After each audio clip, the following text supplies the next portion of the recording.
আশ্বিনের শারদ প্রাতে বেজে উঠেছে আলোক মঞ্জিত। ধরণীর বহিরাকাশে অন্তরিত মেঘমালা, প্রকৃতির অন্তরাকাশে জাগরিত জ্যোতির্ময়ী জগন্মাতার আগমন বার্তা।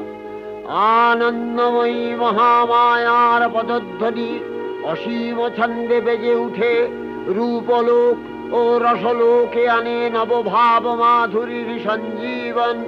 তাই আনন্দিতা শ্যামলী মাতৃকার চিন্ময়ীকে মৃন্ময়ীতে আবাহন। আজ চিৎশক্তি রূপিণী বিশ্বজননীর শারদশ্রী বিমণ্ডিতা প্রতিমা মন্দিরে মন্দিরে ধ্যান বোধিতা। সিংহস্থা শশিশেখরা